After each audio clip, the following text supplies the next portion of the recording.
He did not come to make peace. He came dressed for it, though. Fresh outfit, clean shoes, the kind of man who puts effort into looking like he is not putting in effort. He moved through the Four Seasons parking garage on level 2 like he belonged there, which he did not. His name was Miles Carter, and he had driven 40 minutes from Dallas to Houston on a Thursday evening for one reason only: to remind a woman that he still existed in her world whether she wanted him there or not. He crouched beside the rear tire of a blacked-out Mercedes Maybach and pressed a thin tool against the valve. The hiss of air was quiet, deliberate. He moved to the next tire, then the next. By the time he was done with all four, he was breathing like a man who had just won something. He stood up, smoothed his shirt, and leaned against a concrete column with his arms folded. His phone said 7:41 p.m. She was still inside. A mutual friend, who had no idea what Miles had turned into, had mentioned Genesis was having a client dinner at this hotel. Miles had used that information the way a man uses a weapon, casually, without thinking about consequences. He had been rehearsing what he would say. He had imagined her face, the moment she saw him, the way her eyes would go wide, the way she would stumble over her words. He had been living inside that imagined moment for weeks. He had no idea what was actually about to walk out of that elevator. The doors opened. She came out laughing, not performing a laugh, not the kind of laugh a woman does when she wants someone to notice how happy she is. A real one, the kind that comes from somewhere deep, was the kind that means whatever was said before this moment was genuinely funny and her whole body knew it. She was wearing a burnt sienna dress that moved when she walked, and she had the specific energy of a woman who had just closed a deal and felt every bit of it. Her name was Genesis Jones, and she was 31 years old, and she had built everything she had from nothing, and she was, by any honest measure, completely and totally fine without Miles Carter. But Miles did not know that. Miles still saw the woman he remembered, the one he had spent 2 years slowly making smaller. He had never understood that she had outgrown that version of herself the moment she walked away from him. He stepped out from behind the column. "Genesis." She stopped. Not from fear. Her body went still the way a person goes still when they recognize a sound they hoped they would never hear again. 1 breath, 2, and then she straightened. And in that straightening was every year she had spent rebuilding herself after him. The man beside her stopped too. His hand, which had been resting lightly at the small of her back, stayed exactly where it was. He did not move in front of her. He did not react loudly. He simply went very, very still, and looked at her face first. His name was Lee Jong-suk. He was 37 years old. He was wearing a dark navy suit that had been made specifically for him by someone in Seoul whose only job was suits. He was the CEO of LJS Capital Group, one of the most significant private equity firms operating in Texas, and he had the quiet, total energy of a man who had never once needed to prove himself in a room because every room already knew. He was also, without any exaggeration, completely in love with his wife. He read her face in 1 second. He read Miles in the second after that. And then he stood beside Genesis, not in front of her, beside her, and waited. "So this is where you've been hiding," Miles said. The smile on his face was wide and practiced. His eyes moved over Genesis with the possessive ease of a man who thought ownership survived a breakup. Then his gaze moved to Jong-suk for approximately half a second before dismissing him entirely, the way you dismiss furniture. That dismissal would cost him everything. Genesis moved, not backward, forward, half a step, deliberate, squaring herself. She was not putting space between herself and her husband. She was standing up. "Miles," her voice was flat, "what are you doing here?" "I was in the area." "You live in Dallas." The smile flickered. "I have business in Houston. At this parking garage, at 7:40 p.m. "Genesis, I just wanted to..." "To what?" He shifted his weight. The performance was already cracking and the conversation was barely 30 seconds old. "I just wanted to see you, talk to you. You don't pick up. You don't respond. I've been trying to reach you for months," she said. "Yes, I know. That's intentional." Something moved across Miles's face. Not hurt, or not just hurt, something harder underneath it. He looked at Jong-suk again, this time with open contempt. "Who is this?" "That's not your business," Genesis said. "It looks like my business." It really doesn't. Jong-suk said nothing. He was watching Miles with the calm, complete focus of a man running calculations behind very still eyes. Miles took a step forward. Not aggressive, not yet, but deliberate. The step of a man who was used to taking up space in her world without permission. You just left, Genesis. No real conversation, no closure, I left, she said, because I decided to. That was the whole conversation. For what? His voice cracked upward. So you could… What? Upgrade? Is that what this is? He gestured at Jong-suk with a short, contemptuous wave. You couldn't even… Miles. So quiet, so final. He stopped. She looked at him for one long moment. Then she said, Look at the car. He went still. Jong-suk turned his head toward the Maybach, looked at the tires, looked back at Miles. His face revealed absolutely nothing. Seems like you've got a problem, Miles said. And he was smiling again. The smile of a man who thought he had just played the best card in his hand. The garage was completely silent. If you are new here, hit that subscribe button right now because this story is only getting started and you do not want to miss what happens next when Lee Jong-suk opens his mouth for the very first time. Stay with me. Jong-suk reached into his jacket pocket and took out his phone. No rush, no anger. The same way a man reaches for his phone when someone calls his name across a quiet room. He made one call. Yes, level 2, Four Seasons parking structure. I need someone down here immediately to document vehicle damage and contact the hotel security director directly. I need all footage from this level for the last 90 minutes preserved right now. Do not let anyone near that system. A pause. Yes. Now. Thank you. He hung up. He looked at Miles the way you look at a small administrative problem that needs to be processed. You're going to want to stay here, he said. His voice was even, unhurried. The police will need to speak with you. Miles blinked. The smile was completely gone. You're calling the police.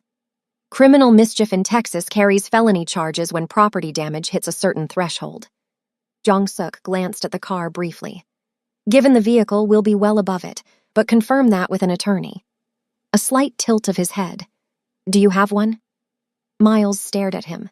The full weight of what he had done was arriving on his face in slow, terrible waves. His eyes cut to Genesis. The look of a man reaching for something familiar because the ground beneath him had just disappeared. Genesis, don't, she said. Genesis, just listen. Who is he? Jong-suk asked. Not loudly, not with heat. Just a direct question, asked directly. Genesis looked at her husband, and then she looked at Miles. And what was in her eyes in that moment was not triumph, and it was not cruelty, and it was not the satisfaction of a woman watching a man get what he deserved, though he deserved it. What was in her eyes was something closer to grief, the grief of recognizing, clearly and finally, that this man had never known her at all. He's my husband, she said. The word landed in the garage like a door closing. Miles opened his mouth, closed it, looked at Jong-suk, looked at the car, looked back at Genesis, and the story of the last several months, the texts, the podcast that hadn't aired yet, the 40-minute drive, the hours spent crouched beside expensive tires, played across his face in real time, and none of it looked the way he had imagined it would look. From the far end of the garage, an elevator opened. Hotel security arrived at a jog.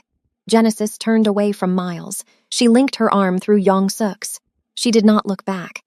Now we need to understand who these two people are to each other, because what just happened in that garage means nothing without the story behind it. And the story behind it is one worth knowing. 18 months ago, Dallas, Texas, the Omni Hotel, a brand strategy conference, 300 people in the audience. And Genesis Jones at the podium in a mustard blazer speaking without a single note in front of her. She said, "The biggest lie in branding is that you need everyone to like you. You don't. You need the right people to understand you completely. Build for them. The rest is noise." In the fourth row, a man put his phone in his pocket. Lee Jong-suk had come to this conference because his team had flagged Genesis Jones Consulting as the top independent brand strategy firm in the Southwest. One of his portfolio companies needed a rebrand, and he had planned to stay 20 minutes, assess, and leave. He stayed for 90 minutes and asked a question during the Q&A that Genesis later told her best friend Tasha was the smartest question anyone had ever asked her at a professional event. After the session, he approached her. Direct, not aggressive. He had a specific question about repositioning a B2B tech company for a consumer-facing pivot. She answered it in 3 sentences so clean and precise that he stood there for a moment and genuinely blinked. "That's exactly what I needed," he said. "That'll be my consulting rate," she said. He laughed. A real laugh, not the courtesy kind, she noticed. They ended up in the hotel lobby for what was supposed to be a quick coffee. 4 hours later, neither of them had looked at their phones. What Genesis noticed about Young-suk in those 4 hours was not his money. She didn't know the full scale of it yet, and he didn't lead with it. What she noticed was that he listened. Actually listened. Not waiting for his turn to speak, not performing interest. He retained everything she said and asked follow-up questions 20 minutes later that proved he had been tracking every word. She fell for that before she fell for anything else. What Young-suk noticed about Genesis was that she was the funniest person he had ever had a professional conversation with, and also the sharpest, and the combination was genuinely overwhelming. He called his younger sister in Seoul that night and said, "I think I am in serious trouble." His sister said, "Good, you've been boring for 2 years." He said that wasn't helpful. She said it was extremely helpful. She was right. They tried to keep it professional for 6 weeks. They failed gradually and then completely over a dinner in Austin that started as a client meeting and ended at midnight, with neither of them having opened a single work document. He proposed 9 months after that first coffee. On a Tuesday evening on his back porch, over a dinner he had attempted to cook, the results were questionable. He looked at her across the table and said, "I need to ask you something, and I've been thinking about it for 4 months." She said yes before he finished the sentence. Then she made him start over because she wanted to hear the full thing properly. He started over. She said yes again. Then she cried a little. Then she told him he had engineered the moment and she resented it. He said he absolutely had. She said that was incredibly manipulative. He said he knew. She said fine.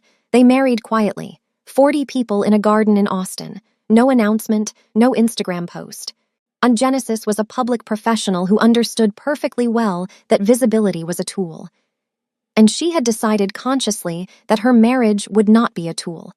It would just be her life.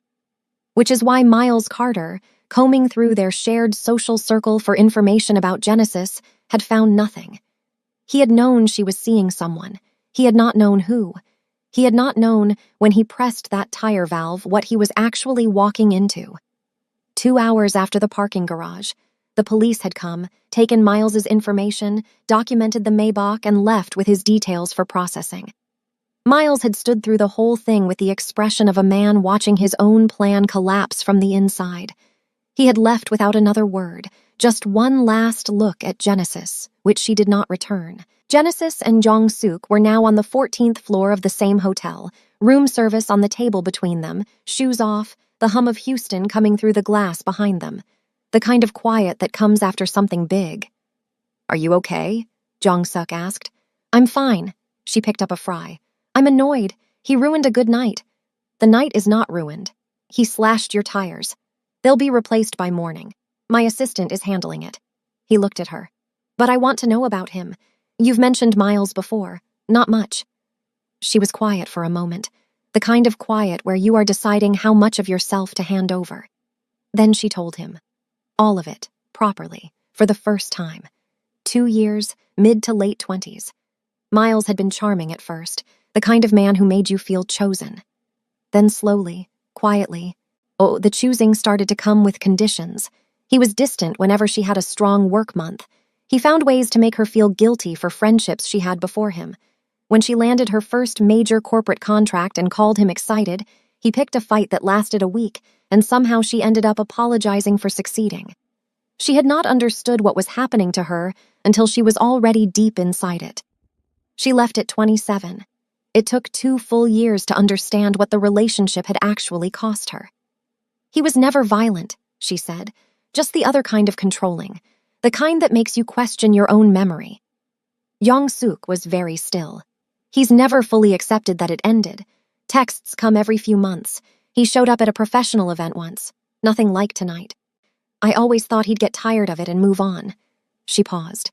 Clearly not. Young-suk was quiet for a moment. Then, "Why didn't you tell me more of this before?" "Because I didn't want it to be something you carried. I've been carrying it fine." "Genesis." His voice was quiet but direct. "When you married me, you did not sign up to carry things alone." "I know that." "Do you?" She met his eyes. "I'm telling you now." "Yes, you are." He reached over and took her hand. Not a dramatic gesture, just took her hand. "And I need you to hear me. I am not going to let this go. Not because you need me to handle it, but because someone targeted someone I love in a parking garage, and I am not built to respond to that with nothing." She looked at him for a long moment. "What are you going to do?" He picked up his fork. "First eat, then I'm going to make some calls." "Young-suk." "Lawful calls, Genesis. I am an extremely boring and lawful person." She stared at him. Then she laughed, the kind that escapes before you can stop it. "You're the least boring person I know." "Don't tell anyone. I have a reputation." She shook her head, but she was smiling, and for a moment the weight of the evening lifted just enough. That was the thing about them. They could find each other even in the middle of difficult moments. They had learned that early. It was one of the reasons she trusted him completely. Hey besties, if you are loving the story so far, please like and subscribe because it gets so much heavier from here. The next morning arrived with 17 missed calls from Tasha and a text from Genesis's publicist that said simply, "Call me before you check anything online. Right now." Jong-suk was already up, standing at the window, speaking in Korean on his phone. His voice was measured, controlled, the voice of a man delivering instructions rather than reacting to news. Genesis sat up and opened her phone. Miles had gone on a podcast. Not a major one. A mid-level Houston culture show, about 190,000 followers, the kind of platform that mattered enough to cause damage without being prominent enough to be immediately accountable. He had recorded a voice note they had played on air that morning. He did not use her name. He was far too calculated for that. But he described a woman with enough specific detail, her industry, her city, the shape of their history, that anyone in their overlapping circles would connect it within minutes. The story he told was this. A woman he had loved and supported during the years she was building her career had walked away the moment she no longer needed him, trading up for wealth the way some people trade up for a newer phone model. He used words like loyalty and foundation and the kind of woman who takes and leaves. He sounded wounded. He sounded like the injured party. It was the most calculated thing he had done yet, because there was nothing technically defamatory in it. He had thought about the legal line and stayed precisely on the right side of it. Every word was engineered for maximum damage within minimum legal exposure. Genesis listened to the clip once. Her face during this was one of the most important moments in the story. Not hurt, not fury. Calculation. She was already thinking 3 moves ahead. Jong-suk ended his call. He looked at her. "He planned this," she said. "This wasn't last night's reaction. He recorded this before the garage. He had it ready either way." "Yes," Jong-suk said. "This isn't emotion. This is a campaign." "Yes." She was already dialing her publicist. Genesis's response was textbook, because Genesis wrote the textbook, or at least a version of it. She did not address the podcast directly. She released a brief public statement through her business channels at 11 a.m., 11 sentences long, professional and composed, that said she was pursuing legal action related to a recent incident of targeted harassment, that she remained focused on her work and her clients, and that she was grateful for her community's support. It said nothing about Miles by name. It said nothing emotional. By that restraint was the whole weapon, because her statement, read next to his voice note, made the picture perfectly clear to anyone paying attention. Here was a calculated man, and here was a woman who refused to be rattled by him. The internet made its choice within the hour, but then at 2 p.m. the story shifted sideways in a direction nobody had planned for. A Houston lifestyle blogger, sharp eyes, faster fingers, connected a detail from a comment thread about the parking garage incident to a name. Someone mentioned a Maybach. Someone mentioned the Four Seasons. Someone who moved in business circles overlapping with LJS Capital put a name to it. By 3 p.m. the thread was everywhere. Is Genesis Jones married to Lee Jong-suk of LJS Capital? And now the story was no longer about a petty ex. It was about a woman who had quietly married one of the most prominent private equity figures in Texas and said nothing to the public about it. and the internet was equal parts fascinated and desperate for more. The attention doubled. The scrutiny doubled with it. Jong-suk's PR team called within 30 minutes. His board contacts in Seoul were asking questions. He had maintained a strict separation between his public professional identity and his private life for his entire career. That separation now had a crack in it. He was not angry at Genesis. He was very clear about this when she came to him with the face of a woman preparing to apologize. He stopped her before she opened her mouth. "This is not something you caused, and I need you to understand the difference between my discomfort with exposure and any feeling toward you. Those are completely separate things. They will never be the same thing. Your board can ask their questions. My personal life is my personal life." He looked at her steadily. "I am not ashamed of you. I am never going to be ashamed of you. I am a private person and this is uncomfortable, but that discomfort is mine to manage, not yours." She looked at him for a long moment. Something in her shoulders loosened. "Okay. We handle it together." "Together," she confirmed. And that was the thing about Young-suk and Genesis. They moved through problems the same way they moved through everything else. As a unit. Not him in front and her behind. Side by side, each bringing what the other didn't have, filling in the gaps the other couldn't see. But Miles was not done. Miles watched his podcast narrative dissolve online over the course of an afternoon. He watched Genesis's statement land and reframe the entire conversation. He watched the internet pivot from his Wounded Man performance to the far more interesting story of Genesis's private marriage to a Korean billionaire. He watched himself become a footnote in someone else's more compelling story. And something in him, already fractured under months of financial pressure and personal humiliation, snapped past the point of careful calculation. He contacted a financial journalist at a Dallas business outlet. He implied, carefully, with deliberate deniability, that LJS Capital Group had undisclosed conflicts of interest in its current Houston real estate acquisition portfolio. He had no documents. He had no sources. But he had spent 3 days talking to a friend who worked adjacent to private equity, and he had learned enough industry language to make the allegation sound credible to someone who didn't know better. He was not trying to expose a truth. He was trying to create a headline, because he understood at some level that a headline is damage whether or not the story behind it is real. The journalist called LJS's communications team at 6 p.m. for comment. Jong-suk heard about it from his chief of staff via text. Genesis was in the bathroom. He read the message, set his phone down on the hotel desk, and stared out the window for 15 seconds.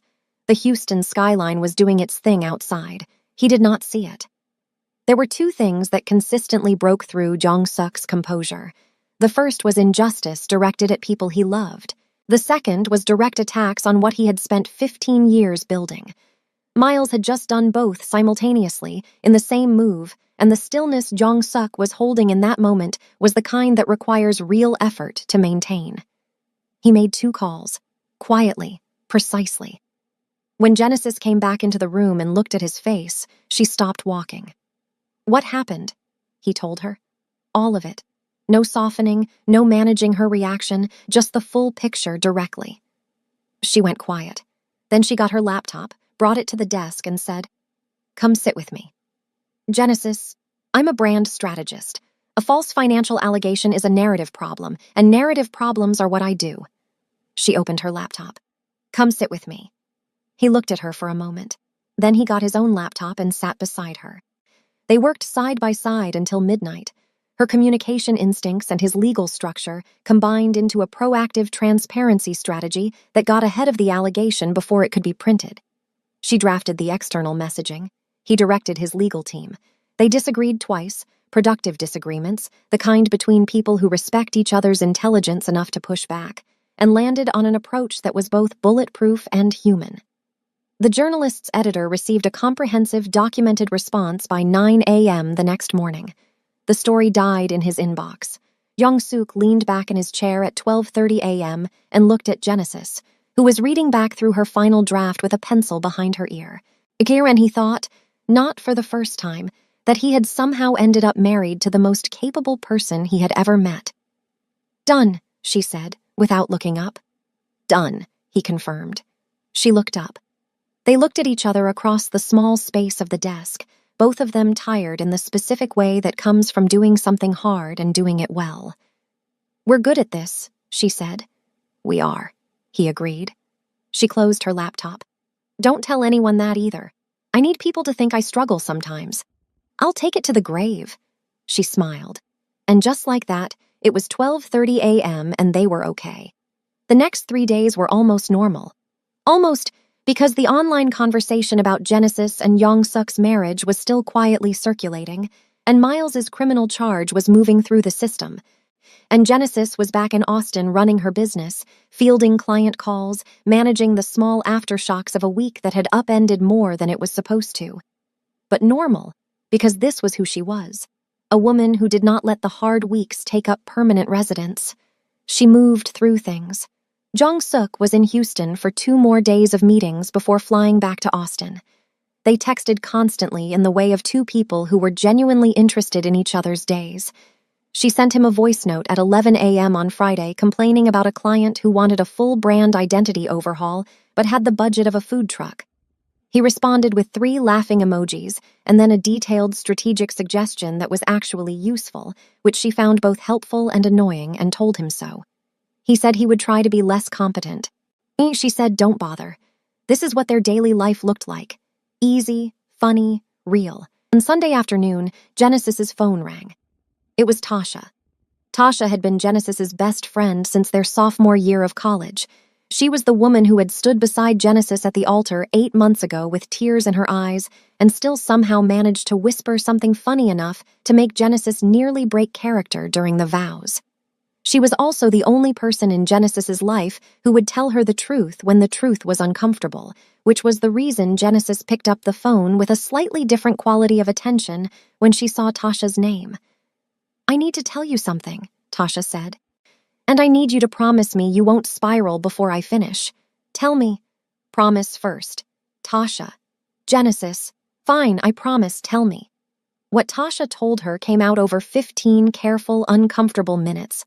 Tasha's ex-boyfriend, someone she had dated briefly 2 years ago who moved in circles that overlapped with Miles, had been talking. What he said, when Tasha pressed him directly, was this. Miles did not arrive at the 4 Seasons by coincidence. He had known Genesis would be there.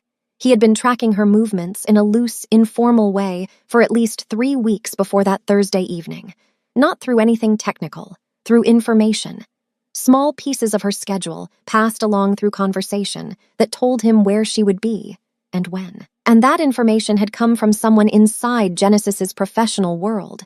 Tasha's ex did not know who specifically, but he knew it was someone Genesis trusted, someone with regular access to her calendar and her client meetings, and that Miles had been collecting these small pieces the way you collect receipts, methodically, patiently, with a purpose. Genesis was silent for a long time after Tasha stopped talking. "Are you spiraling?" Tasha asked quietly. "No," Genesis said. "I'm thinking." "Okay. Don't call Jong-suk yet." "Genesis." "Not yet, Tasha. I need to think first." She sat with it alone for an hour, on the back porch of their Austin house, with a cup of coffee that went cold before she touched it. She ran her professional world backward through her memory the way you rewind a film looking for the frame where something changes. She thought about who knew her schedule, who had access to her calendar, who had been in the right conversations at the right moments. Jong-suk found her outside. He had come home early from a dinner he had cut short, and when he didn't find her in the usual places, he came out back and found her in the dark with a cold coffee and the careful, contained expression she wore when she was working something out alone. He sat beside her. He did not ask. He was very good at waiting. After a while, she said, "Someone inside my circle has been feeding Miles information about my schedule." He was quiet. Not maliciously, I don't think, but consistently, for weeks. "Do you know who?" he asked. "Not yet, but I will." "Do you want my team to—" "No," she looked at him. "I know my own people. I'll find it myself, but when I do—" She paused. "I'll need you, for what comes after."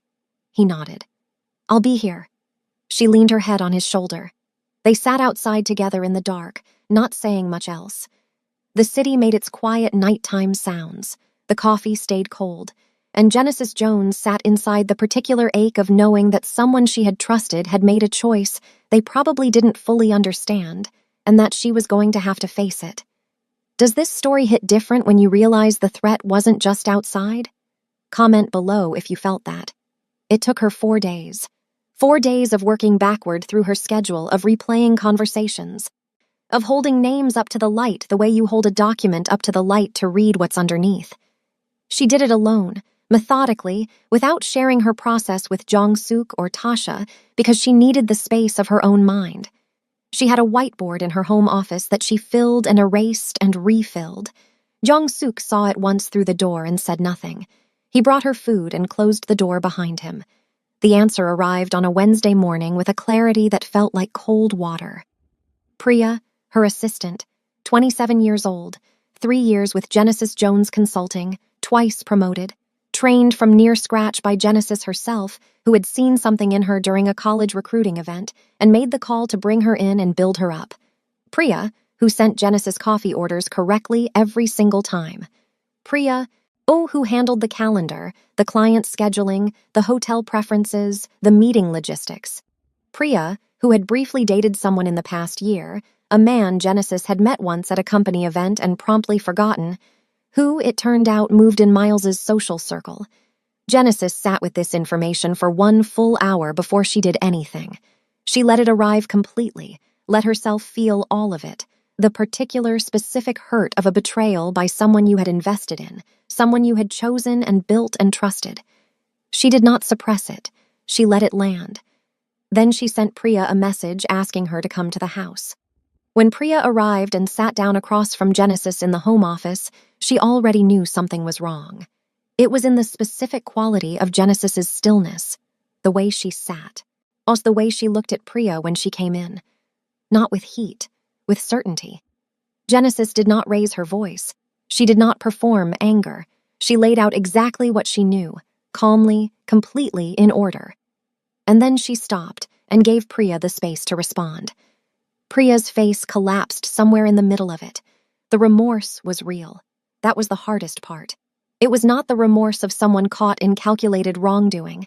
It was the remorse of a young woman who had made careless, consecutive choices without understanding what she was participating in, and who was now sitting across from the person she most admired in her professional life and watching that person process what those choices had cost. She cried.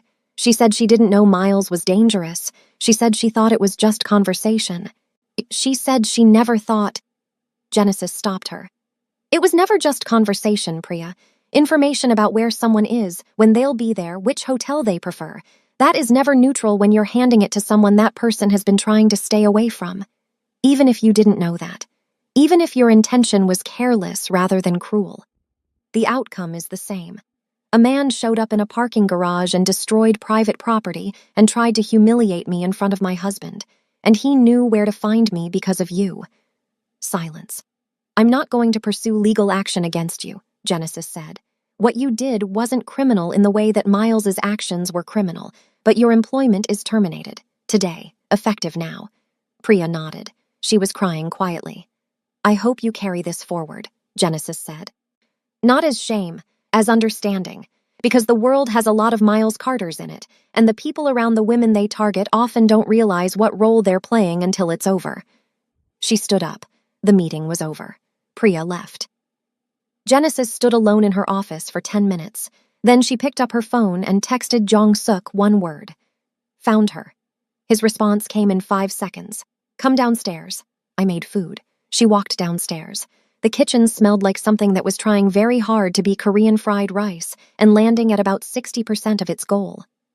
Jong-suk was at the stove with the focused, slightly worried expression of a man who understood finance and strategy at a world-class level and was currently being defeated by a pan. She sat at the kitchen island. It was Priya. He kept his eyes on the pan. I know. She stared at him. You know? He turned around. My team flagged her name 3 days ago as a likely connection point. I didn't tell you because you asked me to let you handle it, and I respected that. He met her eyes. I didn't act on it. I didn't interfere. I sat on it and let you reach your own conclusion. The kitchen was very quiet. Jong-suk, I know. You should have told me, Yes, I should have. He put the spoon down. It was the wrong call. I thought I was respecting your autonomy, and I was actually just keeping information from my wife. Those are not the same thing. She looked at him for a long moment. He held her gaze and did not try to explain his way out of it, which was one of the things she loved about him. He did not negotiate with accountability. He just stood in it. Next time tell me, she said. Even if you're not acting on it, even if it's just, hey, I saw this, I'm doing nothing with it, tell me. Yes. Okay. She looked at the pan. Is that edible? It is aggressively attempting to be. Serve me some. He turned back to the stove. She watched him work, and underneath the ordinary texture of the moment, the bad cooking, the quiet kitchen, the fading light through the window, she felt the specific warmth of being known by someone who also made mistakes and admitted them plainly. It was not a perfect marriage. It was a real one. And she had learned, over 31 years of being Genesis Jones, that real was worth more. While Genesis was handling Priya, Jong-suk had been building something of his own. Quietly. In the organized, patient way he built everything. When their relationship had become serious, it was standard practice for him, given his professional profile and the public exposure his position carried, to have a security consultant run background assessments on significant figures in his immediate personal circle. Not surveillance, not anything invasive. The kind of professional due diligence that people at his level of public visibility ran as a matter of responsible management. Genesis knew about this practice. He had been upfront about it early in their relationship, and she had told him plainly that she thought it was excessive, and he had told her he understood her position and was doing it anyway, and she had respected the honesty even while she disagreed. Miles had been on that list from the beginning. The profile the security consultant had built on Miles Carter was not criminal in its contents. But it was informative in ways that recontextualized everything that had happened. Miles's event planning company, which had looked successful from the outside, the way a lot of things look successful from the outside, was carrying close to $340,000 in business debt across 3 creditors. 2 of those creditors had escalated to collections in the last 6 months. His personal finances were in parallel deterioration. 2 business loan applications had been rejected in the past 8 months. His credit had taken hits he was not recovering from. And here was the detail that made Jong-suk stop reading and sit with the document for a long time. One of Miles's creditors was a commercial lending division that fell within the broader financial services umbrella of a company that LJS Capital had acquired 18 months prior. Miles Carter owed money, indirectly, to Lee Jong-suk's holdings. Jong-suk had not known this when the acquisition happened. It was a large portfolio, hundreds of smaller entities nested inside it. He had found out only through the background review, and when he found out, he had done nothing with it.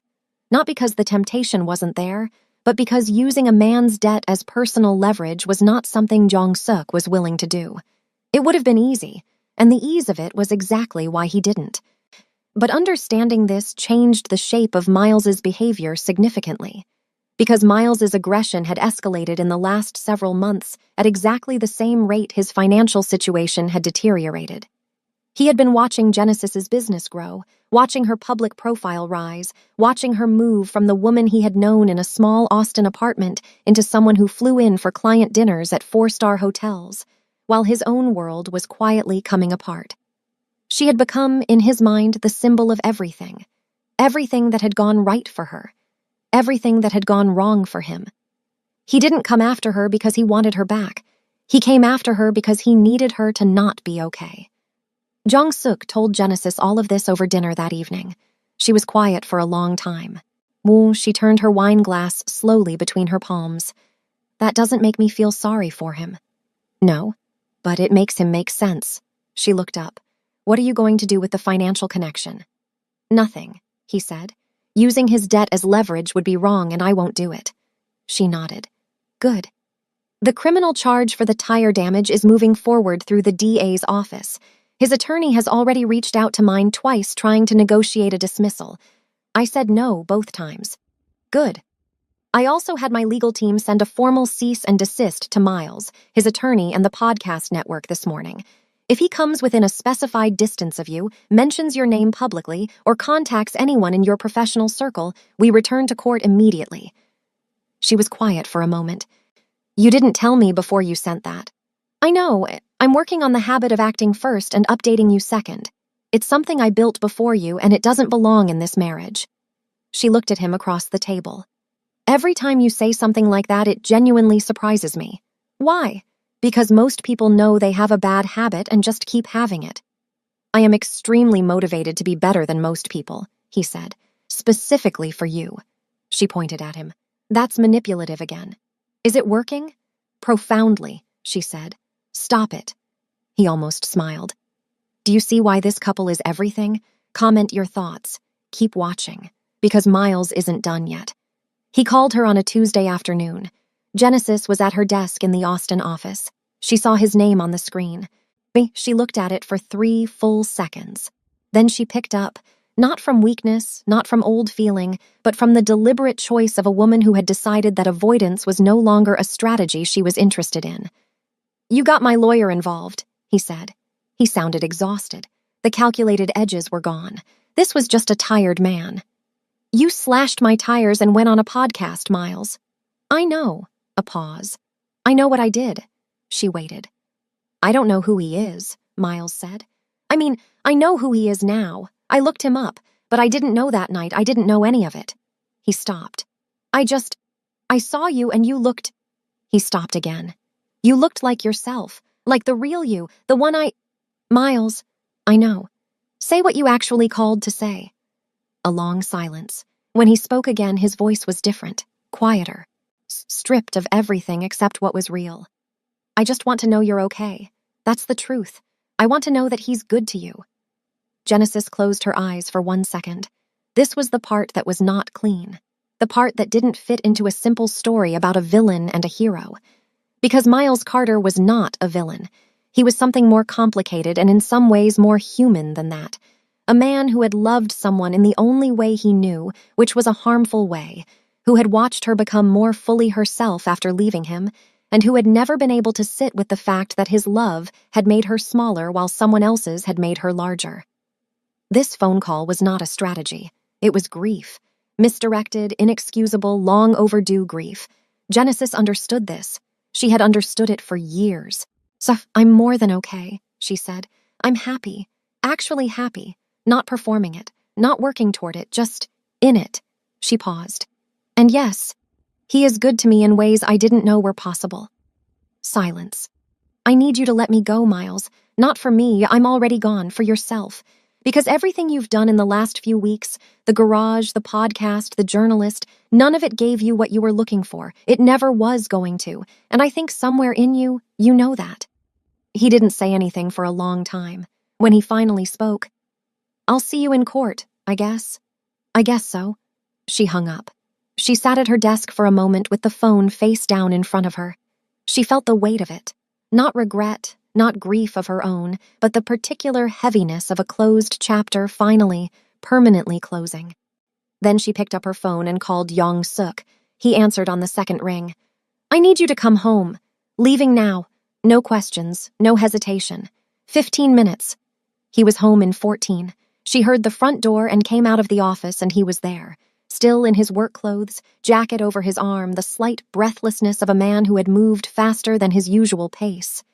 He looked at her face and crossed the room and pulled her into him, and she let him, her face against his chest, his arms around her. "He called," she said into his shirt. "I know. Your number showed up on a flagged list from the cease and desist. I got the alert." He paused. "I almost called you. I decided to let you finish. Good call. How are you?" She thought about it honestly, which was the only way she ever answered that question. Heavy. But okay. He's just a sad man, Jong-suk. He's not a monster. He's just someone who never learned how to love without gripping. And that's tragic in its own way, but it stopped being my problem a long time ago. He held her a little tighter. "You are the most clear-eyed person I have ever known. It took years of therapy and an embarrassing amount of journaling. However it happened." She pulled back and looked at him. "I want to talk about something." "Okay." I've been keeping parts of my life in separate compartments, old habits from before you, the Miles thing, the Priya thing. I processed so much of it alone first before letting you in. And I don't think that's... She paused. I don't think that's fair to us. I think I do it because for a long time being self-sufficient was the only safe way to be. Oh, and it's not something I can turn off overnight, but I want you to know I see it. He was quiet for a moment. Then he said, I do the same thing. Different version. My instinct is to act first, solve first, then report back, as if you are someone to update rather than someone to include. He met her eyes. It is a lonely habit for two people who chose each other. She looked at him. Are we doing therapy right now? I believe so. Should we be doing actual therapy? Almost certainly. Okay, let's do that. I'll find someone this week. She can't know why we're going. I have a reputation. Your reputation is that you are brilliant and occasionally emotionally avoidant. That is accurate, and I resent it deeply. He almost smiled. She almost didn't smile back. Both of them failed. It was fine. The legal process moved the way legal processes move, not fast, but with the specific inevitability of something that had been thoroughly documented. Miles's attorney made 2 more attempts to negotiate the criminal mischief charge down or out. Jong-suk's legal team declined both times without drama. The DA's office, reviewing 14 camera angles, a documented harassment history, the podcast recording, and the formal paper trail the cease and desist had generated, moved toward a formal charge. Miles took a plea deal, a fine, community service, a harassment injunction that made the cease and desist's terms legally enforceable, and a criminal record, not prison, not his life destroyed, but a mark that would follow his professional reputation in an industry where reputation was a working tool. His event planning company did not survive it. The last 2 major clients pulled their contracts within a week of the plea becoming public record. The business that had already been bleeding quietly closed. Miles moved back to Dallas. He was not ruined in any permanent, irreversible sense. He was a man in his mid-30s with skills and years ahead of him. But he was, finally and completely, out of Genesis's life. Genesis Jones did not celebrate it. She did not feel triumph at watching someone's world contract. She felt the clean, neutral finality of a door closing, and then she turned back toward her own life, which was larger and brighter than it had ever been, and kept walking. The financial journalist who had received Miles's tip about LJS Capital called Jong-suk's communications team 6 weeks later for an entirely separate, all-legitimate story about the firm's Texas expansion strategy.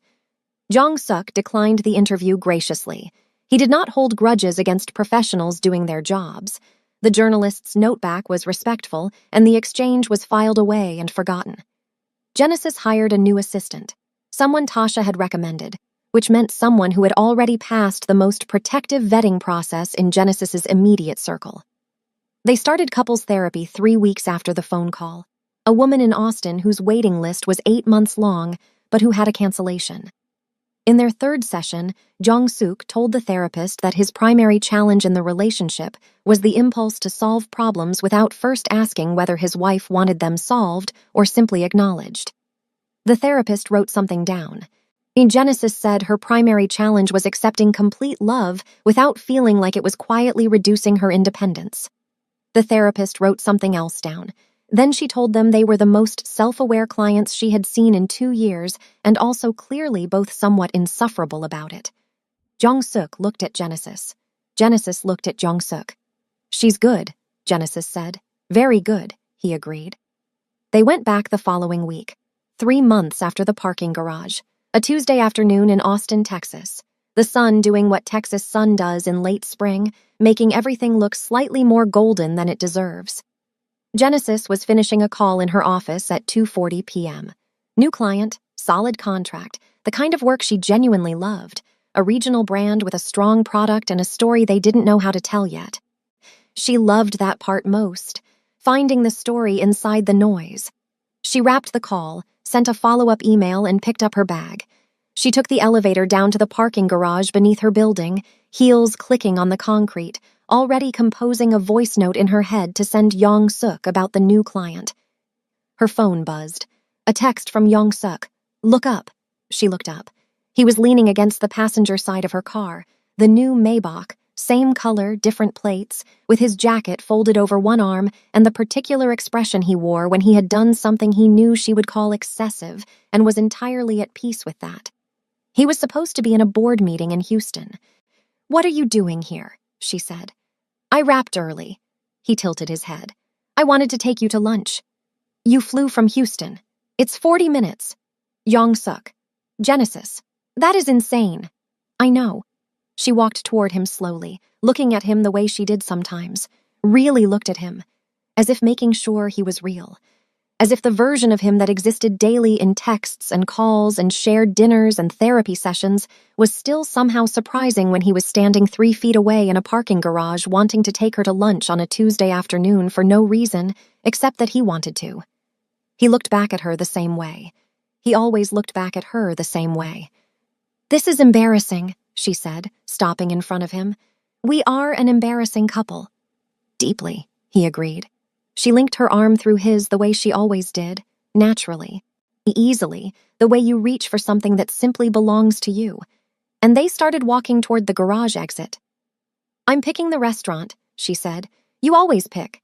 "Because you have no opinions about food." "I have opinions. Name one restaurant you love." He was quiet for a moment. Not the quiet of someone thinking, the quiet of someone who already knows the answer and is deciding how to say it. "The one in Dallas," he said, "the first time.